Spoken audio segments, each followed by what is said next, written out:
Beloved South Africans, please listen to my 2 cents advice. Never allow the Zimbabwe satanic regime, ZANU-PF, anywhere near your elections. One, they have no records of ever conducting a free and credible and fair election. Secondly, they are the worst corrupt regime in Southern Africa. They are like cancer cells. The moment they come near you, the whole body is contaminated. They are like maggots. Listen, forearmed is forearmed. ZANU-PF has never won a free, credible, peaceful elections. Their elections are always blooded.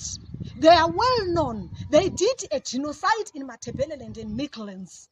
Their elections are always wrapped in series of violent attacks on opposition. There is no democratic space.